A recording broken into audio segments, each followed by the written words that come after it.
जहाँ रहा हुआ है तेरे लिए है पर तेरा नहीं है। अपने मकान में इच्छा रखो कि मैं मरूं रहूं। किराएदार से झगड़ा करते हैं, रहने के स्थान में ममता न हो। सारी सृष्टि परमात्मा की है, तेरा कुछ नहीं है। अपने साथ क्या क्या लाया, द्वैत द्वेष कितना रखता है। लखपति करोड़पति भी खाएगा कितना, बाकी सारा दिन इच्छा वासना रखकर अपना जन्म गंवाता है। ज्ञानी एकाग्र वृत्ति में रहता है, विक्षेप में नहीं आता है। देह भी जड़ है, दीवार उसे भी क्या गाली लगी। अपमान लगता है तेरे अहंकार को, रावण ने भी अहंकार किया। 10 शीश यानी 10 इंद्रियों का अहंकार था। गुरु तेरा 10 शीश उतार लेता है। मन इंद्रियों के राजा को ही खलास कर देता है। मन जीते जगतीत, जो सुनता है वो मनन करता है। ऐसा मननशील पुरुष मेरे को प्यारा है। मेरे परायण जैसे पवित्र मेरा भगवान कैसे राजी रहे। राजी तब होगा जब तू इगोलेस होगा। जैसे स्त्री पति के लिए ही जीती है, ऐसे भक्त भगवान के लिए ही जीता है। धर्ममय अमृत जो भक्त के लक्षण है वैसा रहता है। मैं उसको प्रिय हूँ, वो मेरे को प्रिय है। सर्व में मेरे को देखो। क्षेत्र और क्षेत्रज्ञ को तत्व से जानने वाला ज्ञानी है। सब क्षेत्रों में क्षेत्रज्ञ भी मेरे को जान। क्षेत्र के विकार व क्षेत्रज्ञ को अलग करना यही ज्ञान है। फिर ज्ञान के 9 साधन बनाकर आगे चलकर उनमें अभिमान का त्याग एवं वैराग्य का वर्णन किया है। भगवान समझ के सबकी सेवा करें। गुरु का भक्त, गुरु से बढ़कर चरण धूल सबकी हो जाओ।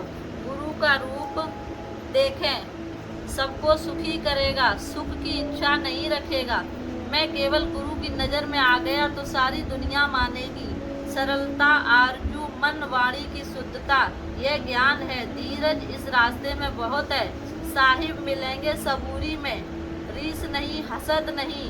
जो जो तुम्हें समय पर मिला है उसका कद्र करो और बाकी के लिए धीरज रखो।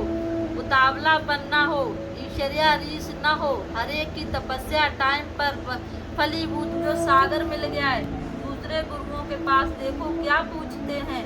सारी दुनिया उनके पीछे दौड़ती है, उन्हें क्या मिला। पर तुम्हें तो इतना मिलता है। गुरु मोटर में घुमाता है, खिलाता है, पिलाता है, तो भी कद्र नहीं है। दूसरे गुरु के पास तो दर्शन भी दूर से दूरबीन से करते हैं। गुरु का दर्शन माना उसे दीप में जानना। 1 touch 1 glance of true guru is enough to show God। Arjun जैसी श्रद्धा चाहिए। नम्रता भाव से उत्तर प्रश्न करना चाहिए। मन की उलझन बार बार पूछो, हजारी बारी भी सवाल करो। राम जी वशिष्ठ से बार बार कहा कि जगत सत्य दिखता है। बार बार उन्होंने भी उसे फर्क ढंग से समझाया है। कल पूछो फिर आज पूछो, तभी निर्णय होगा। थको नहीं, तुम्हें बाहर से पता भी नहीं चलता पर अंदर ही अंदर लग जाता है। एक जन्म भी एक पलक की है, ऐसा समझो। लाख शीश दे हरि मिले, मुश्किल को आसान बनाने वाला मेरा सतगुरु है। 12 बजे दोनों सुई इकट्ठी होंगी। जन्म जन्म का कीड़ा है, विष्ठा का ये मन बार बार मोहित करता है। मिले हुए की खुशी हो। बोलो गुरु भगवान। आज भी मालिक ने हमें फिर से इंसान बनाया, जिंदा रखा। इसके पीछे कुछ ना कुछ तो अर्थ है, जो गुरु ही इसके राज बोलते हैं कि तो अपना मूल उद्देश्य पूरा था। अपने परम धाम की प्राप्ति कर, विषय विकारों से अपनी मुक्ति कर, वो कर जो आज तक नहीं हुआ। प्रभु से मिलन कर अपना, और उससे एकाग्रचित होकर, उससे मिलकर तो अपने इस जीवन की यात्रा को सफल कर। सफल हुआ है उसी का जीवन जो गुरु की शरण में आ गया है। हम सब यात्री हैं, यात्रा कर रहे हैं। सबको जीवन मिला है, किसी को जीव जंतु का मिला, पशु पक्षियों का मिला, कीट पतंग का मिला, पेड़ पत्थर पानी का मिला। हम सभी भाग्यशाली रहे कि हमें इंसान का शरीर मिला, यानी हम भगवान की प्राप्ति कर सकते हैं, हम अपने जीवन में बदलाव ला सकते हैं और अपने जीवन को खुशियों से भर सकते हैं। तो इसका आविष्कार इंसान ने भी किया, तरह तरह के सुख साधन जोड़े, तरह तरह की रिश्तेदारियां जोड़ी, तरह तरह के उसने तरीके बनाए। युगों युगों में वो भी नए नए आविष्कार करता रहा, तरह तरह के उसने साधन बनाए ताकि मनुष्य खुश हो सके, सुखी हो सके। लेकिन देखा गया कि उसके सब साधन विफल हो गए, क्षीणभंगुर बताए गए। मृग तृष्णा की नदी की तरह वो लगे तो सही के सच्चे थे, उनमें बहुत कुछ है, लेकिन उनमें कुछ नहीं मिला। अपार धन दौलत आभूषण सुख पदार्थ, बड़े बड़े ओहदे पद, सब कुछ बनाए गए, तरह तरह के साधनों को जोड़ा गया, लेकिन कहीं ना कहीं मनुष्य फिर दुखी है, फिर कलह कलेशों में, राग द्वेषों में। कितने तरह के उसने रिश्ते नाते बनाए, भाई बंधु बनाए, पति पत्नियां बनाई, मित्र बनाए, बहुत कुछ बनाया। तभी महापुरुषों को कहना पड़ा कि सुख की खातिर जोड़ी माया, लेकिन सुख समझ में नहीं आया। जोड़ जोड़ देखो हार गया सभी संसार। थोड़े दिन तो अच्छा लगता है कोई भी सुख, कोई भी साधन, पदार्थ, वस्तु, व्यक्ति, नौकरी, व्यवसाय, लेकिन फिर से वो उसी कलह कलेशों में फिर पकड़ लेता है। तभी महापुरुषों ने भी एक आविष्कार किया, ये सात संगत बनाई कि सुखी जगत में वही है जो सतगुरु नाम आधार है। भले उनके पास बाहरी चीज़ें, पदार्थ, सुख साधन इतने नहीं देखने को मिलते, लेकिन सुखी बहुत होते हैं। ऐसा ऐसा समय भी आ जाता है कि बड़े बड़े सेठ, साहूकार, नेता, अभिनेता जब हार जाते हैं, हताशा हो जाते हैं, परेशान हो जाते हैं, तो संतों के शरण में ही पहुँचते हैं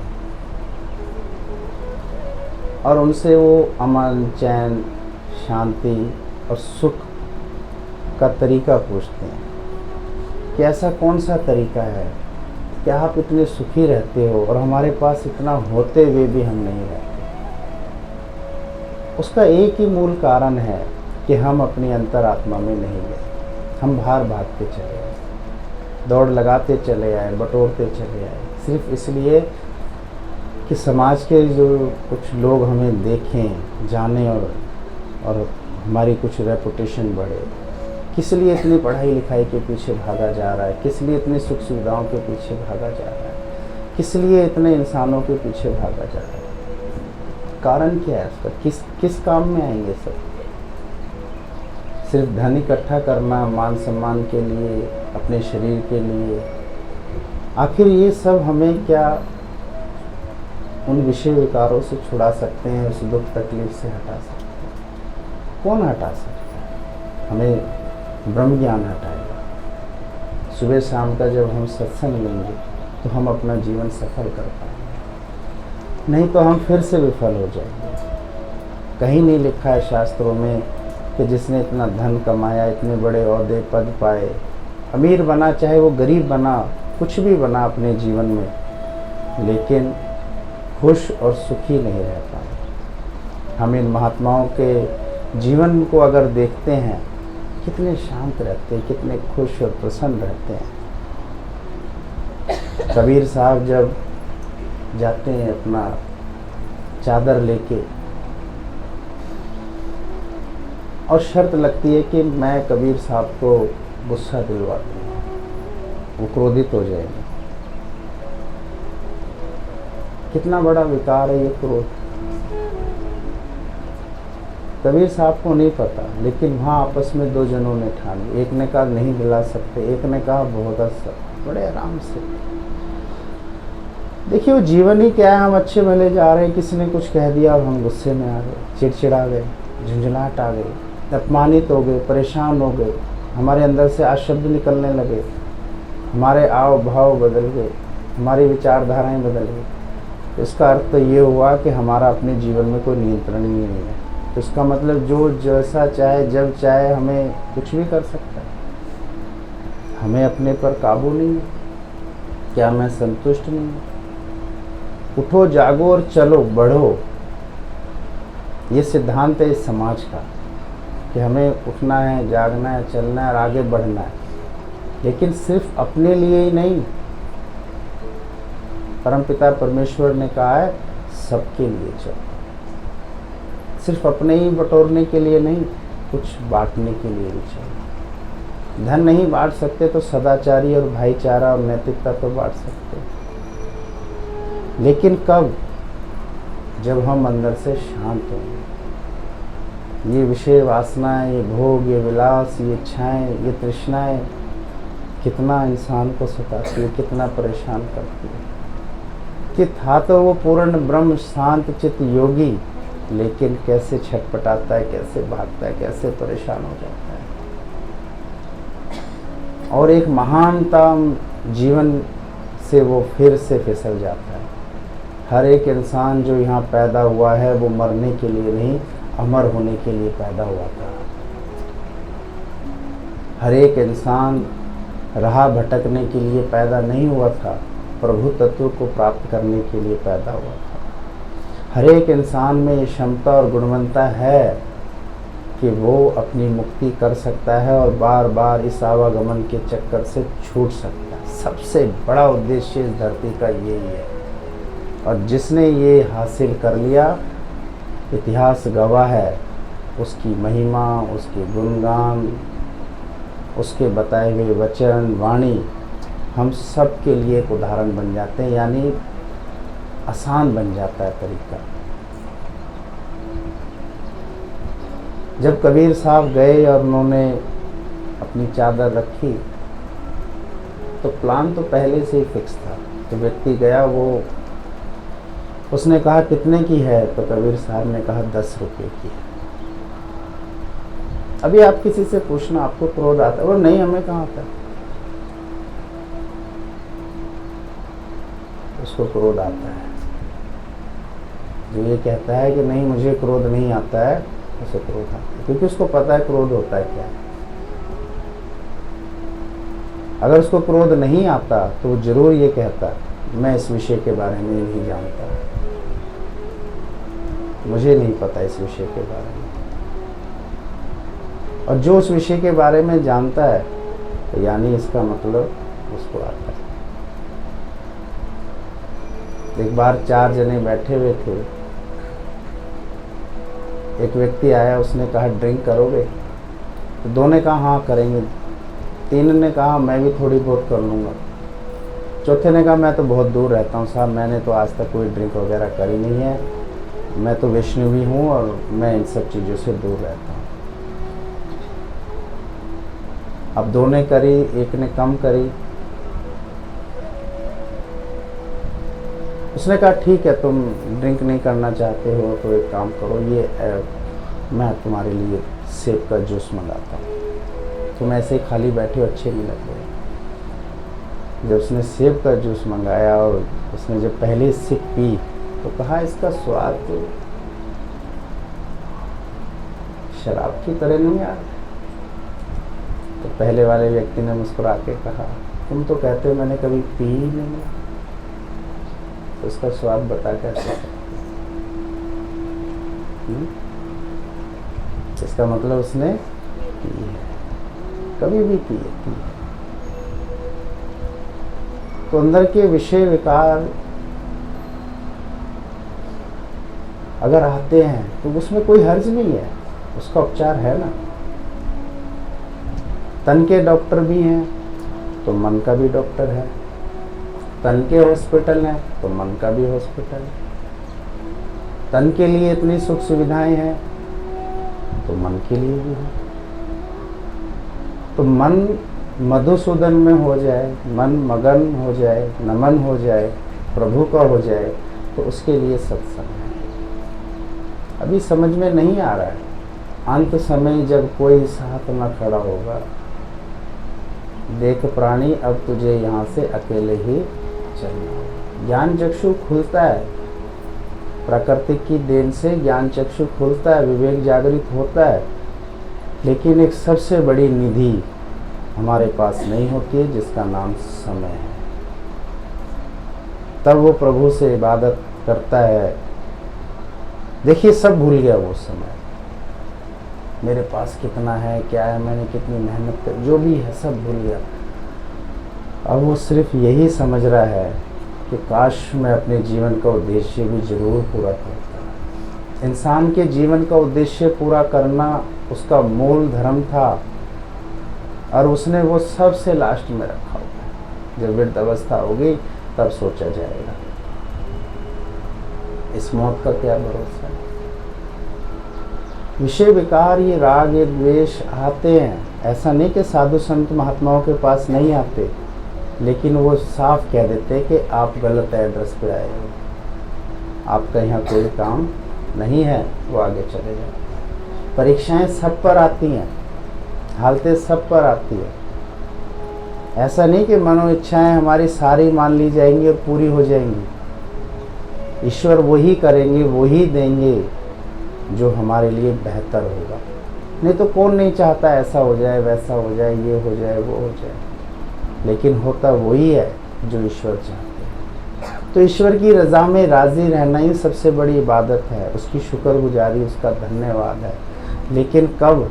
तब जब मन साफ हो, मन अंतर साफ हो। श्वास श्वास सुमरो गोविंद, मन अंतर की उतरे चिंतन। कुछ नहीं चाहिए, कोई चाह नहीं, कोई इच्छा नहीं, कोई चिंता नहीं, निस्वार्थ निष्कामी। जो भी है बहुत अच्छा है, तेरे चरणों में है, तूने श्वासें दी है, उसका राज पता चल गया है, तुझको ही सुमरना है और सब कुछ विसर जाना है। क्या मान हुआ, क्या अपमान हुआ, लाभ हुई, हानि हुई, क्या प्राप्ति हुई, नहीं प्राप्ति हुई, कुछ चीज़ हासिल हुई नहीं, कुछ फर्क नहीं पड़ता। कभी भी दिल और मन छोटा नहीं करना कि इतना बड़ा मकान, ये गाड़ियाँ, ये बैंक बैलेंस, ये ओहदे, ये पद, ये नौकरियाँ, ये शोहरत नहीं मिल पाई। जिसे मिल गया है रब, समझ लो मिल गया है सब। जिसे मिला ना रब और सब मिल गया, वो सिर्फ ये धूल मिट्टी और राख ही है। बहुत अच्छा इसमें एक उदाहरण गीता भगवान जी का आता है कि श्याम भगवान उनको विदेश लेके गए और सब कुछ दिखाया अपना, कि शायद इनका मन थोड़ा साथ संगत से हटकर, ये भजन कीर्तन से हटकर थोड़ा सा दुनिया में भी लग जाए। और जब सब कुछ दिखाया, अपना घर, बंगला, कोठी, शोरूम सब दिखाया, और कहने लगे ये सब तुम्हारा है, अब बताओ तुम्हारा मन क्या करता है। जैसे स्त्रियों का मन आभूषण की तरफ बहुत जल्दी आकर्षित होता है, वस्त्रों की तरफ बहुत आकर्षित होता है, खाने पीने की तरफ बहुत आकर्षित होता है, इतना घूमने फिरने में नहीं होता। घूमने फिरने में पुरुषों का ज़्यादा चला जाता है। जब सब कुछ दिखाया तो श्याम भगवान ने कहा कि अब बताओ तुम्हारा मन क्या कहता है।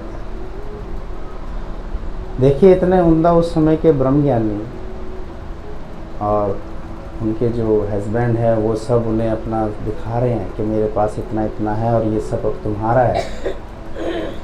वो मुस्कुरा के कह रहे हैं कि इन सब में वो सुख नहीं है जो सुख है साहिब की इबादत में। इतने इंटेलिजेंट, समझदार। तो बोला इन सब की वैल्यू तुम क्या लगाते हो। देखिए, एक तरफ पूरी ज़िंदगी की धन दौलत सब कुछ है, यहाँ से रोज़ की कमाई आ रही है, खा रहे हैं, पी रहे हैं। अब उनके पति पूछ रहे हैं कि इन सब की जो वैल्यू है क्या लगाती है तुम। तो उन्होंने कहा कि माचिस मंगाना। माचिस मंगाई, एक तिल्ली निकाली, बोला इसके भी बराबर नहीं है। इसके भी बराबर ये माचिस की तिल्ली कुछ घंटों में सब कुछ सुहा कर देगी, यानी खत्म कर देगी। जितवल देखा उतवल तू ही तू, जहाँ तक जाती दृष्टि, जहाँ तक फैली सृष्टि, सर्वमम रूप सर्वमम रूप सर्वमम। बोला आपके तो ये धन दौलत शोहरत जो भी है हद की है, थोड़ी है, लेकिन जो मेरा मालिक है, जो मेरा भगवान है, उसकी कायनात तो पूरे में है। सच्ची दौलत ही वही है, सच्चा रिश्ता ही वही है, सच्ची इबादत ही वही है जब मन लग जाए हरि नाम के सुमरन में। सोचो मत कि ये घाटा हो रहा है या जिंदगी ये बन नहीं पा रही, ये हो नहीं पा रहा है। अगर ऐसा हम सोचते और ऐसा ही भगवान प्रभु श्री कृष्ण भी सोचते और प्रभु श्री राम जी भी सोचते, मीरा राधा भी सोचती कि अपना ये सिर्फ खाओ पियो मौज करो घूमो फिरो, तो आज समाज को ये प्रकाश कौन दिखाता? बोला कि माचिस की तिल्ली कुछ घंटों में सबको राख कर देगी, मेरी वैल्यू सिर्फ इतनी है कि ये राख है। अगर मेरे लिए है, अगर ये भगवान के लिए है, तो ये लाखों करोड़ों और अरबों की है। जब श्याम भगवान ने ये सब सुना तो उनको बड़ा अंदर से लगा कि ये जरूर पूर्ण जोगी है। वो उनकी शरण में चले गए। आज 95 वर्ष की उम्र है उनकी, और वो ज्ञान सुनाते हैं, साथ संगत करते हैं, और सतगुरु की उपाधि उनको मिली हुई है। पत्नी का शरीर तो कब छूट गया था उनका। गीता भगवान कुछ ही समय, कुछ ही साल उनके साथ रह पाए, और लेकिन जो उनका ज्ञान, जो उनके आदर्श उनके जीवन में लगे, वो आज भी कायम है। फिर नहीं वो किसी विषय विकारों में या किसी की देह में या किसी कलह क्लेशों में, पूरा जीवन भगवान को दे दिया।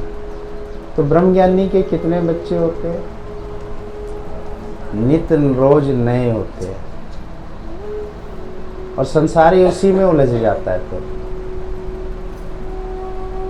अब देखिए कबीर साहब, बाहरी पदार्थ सुख सुविधाएं शून्य हैं, लेकिन एक अंदर का आत्मज्ञान, आत्म ज्योति संसार को प्रकाशित करता है। जब वो गए, बैठा और उन्होंने अपना शुरुआत करी, तो व्यक्ति आया, पूछा कितने की है? बोला 10 रुपये। और उसके 2 पीस कर दिए कैंची लेके। बोला आप कितने की है? बोला 5 की है।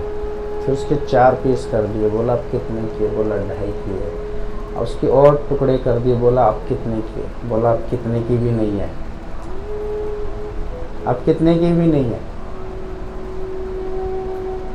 तो बोला ये लो 10 रुपये, मैंने आपकी चादर का नुकसान किया। तो कबीर साहब ने बड़ी विनम्रता से और सहजता से चेहरे पर मुस्कुराहट रखते हुए कहा कि नहीं साहब, आपने मेरा कोई नुकसान नहीं करा, और ये अब आपके भी काम की नहीं है, इसलिए मैं आपसे इसके पैसे नहीं ले सकता। बोला मैंने खराब करी है, तुम बोलो ना मुझे कुछ, बोलो मुझे कुछ, बोलो मुझे कुछ कहो। बोला आपने कुछ भी नहीं करा, तो मैं आपको क्या बोलूं। मैंने आपकी चादर को काट दिया। कबीर साहब ने कहा कि आपने चादर को नहीं काटा, आपने तो अपने विचारों को बताया, अपने स्वभाव को बताया। तुम अपने स्वभाव को बता रहे हो, अपने विचारों को बता रहे हो। इसमें तो चादर की तो कहीं कोई बात ही नहीं है। अब बात रही नुकसान की, तो नुकसान तुमने मेरा नहीं करा है, नुकसान तुमने प्रकृति का करा। क्षमा मांगनी है, अगर कुछ देना है तो इस प्रकृति को देना, मुझे कुछ नहीं चाहिए, मुझे कोई लेना देना नहीं। बात बहुत सरल लगती है, बड़ी सहज लगती है, लेकिन इसके पीछे जब मेहनत करी जाती है कि मुझे बड़ा कूल रहना है, बड़ा शांत रहना है, बड़ी विनम्रता और सहनशीलता में रहना है, उसके लिए मेहनत करना है। और वो मेहनत तभी होती है जब हम साध संगतों में बैठते हैं और अपना अंतर परमपिता परमेश्वर से जोड़ते हैं कि भगवान तुम मेरे हो, मैं तुम्हारा हूँ। आया था जगत में मैं अकेला था, अकेले तो थे यहाँ पर, जोड़ लिया इतना मेला पड़ा है वो आज झमेले में। न खा रहा है, न सोता है, न खुश रहता है, न आनंदित रहता है, न प्रफुल्लित रहता है। तरह तरह की चिंताओं कलेशों में अपने जीवन को व्यतीत करता करता हुआ एक दिन अंत में इस शरीर को यहीं छोड़ जाता है और फिर से 84 के फेरे में चला जाता है, फिर से आवागमन में अटक जाता है। हम इंसानों का जीवन खराब ना हो इसलिए साधु संत महात्मा हमारे जीवन को बचाते हैं कि किस और तेरी मंजिल थी, किस और तू जा रहा है। सामाजिक कार्य बुरे नहीं है,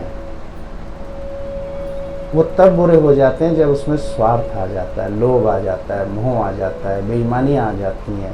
सिर्फ मुझे ही चाहिए, कितनों का गला काट कर सिर्फ अपने परिवार को ही पालना, अपना ही खाना पीना। तो महापुरुषों ने ये कहा कि इसको साफ कर लो, बस कोई बुरा नहीं भले मन के वास्ते। अपने वचन वाणी हृदय अंतःकरण जब सब साफ हो जाते हैं तो समझ लीजिए कि भगवान की भक्ति वहीं से शुरू हो जाती है और हमारी यात्रा भी शुरू हो जाती है। चंद दिनों का जीवन इंसान का बचा रहता है और यात्रा उसने एक कदम की भी नहीं करी। यात्रा करी किस तरफ? विषय विकारों की तरफ करी, कलह कलेशों की तरफ करी। शांति का पथ, प्रेम का पथ जो महापुरुषों ने हम इंसानों को बना के दिया वो खाली ही पड़ा हुआ है। कोई विरला ही होते हैं जो उस पर चलते हैं, पर चला तभी जाता है जब दाएं बाएं देखना बंद होता है और सीधे चलते चले जाओ।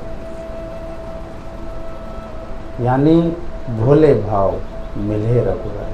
तो ये महापुरुषों के जीवन के उदाहरण होते हैं जिन्हें अगर हम बार बार अभ्यास करें, बार बार सुने, लिखें और पढ़ें तो ये हमारे जीवन में रमते हैं। और जो जितना रमता चला जाएगा वो उतना ही आराम से रहता है। तो आराम से रहने के लिए हमें इतनी भागा दौड़ी और इतना सब कुछ करने की आवश्यकता नहीं है। आवश्यकता तो है सिर्फ अपने पहचान करने की, शरीर को नियंत्रण रखने की, मन को नियंत्रण रखने की। जितना हम इसे विषय विकारों से बचाएंगे उतने ही हम खुश रहेंगे। और जब मिल गया ये दर तो क्यों फिर फिरे बेदर्द होकर? क्यों दर दर भटकते हैं? भटकता वही है जिसे अपनी पहचान नहीं होती, जिसे मालिक नहीं मिलता। तो ऐसा कुछ था जो कबीर साहब को या गीता भगवान को परेशान कर सके? ये तभी तक परेशानियां लगती हैं जब तक हमारे ज्ञान चक्षु और विवेक जागृत नहीं होते। इंसान का ज्ञान चक्षु खुले और उसके विवेक जागृत हो जाए तो खुद में महसूस करेगा कि मैं सुख स्वरूप हूँ, मैं आनंद स्वरूप हूँ, मैं शांत स्वरूप हूँ। और भगवान हमेशा हमारे लिए हैं, वो कहीं चले नहीं जाते हैं, वो इस समय भी यहाँ पर हैं। और हम जहाँ भी रहते हैं, जिस जगह भी रहते हैं, वो सब जगह रहते हैं। बस सिर्फ मानने की बात होती है कि मैं भगवान को कितना मानता हूँ। मनुष्य जीवन कैसे सफल हो? मनुष्य जीवन भक्ति, सिमरन व सत्संग से सफल होता है। भक्ति से शांति आती है, सिमरन करने से सुख का भाव बदलता है, सत्संग से अपना स्वास्थ्य का पता चलता है। मनुष्य अगर भक्ति, सिमरन व सत्संग का विचार अपने जीवन में नहीं रखेगा तो उसका जीवन कभी भी सफल नहीं होने वाला है।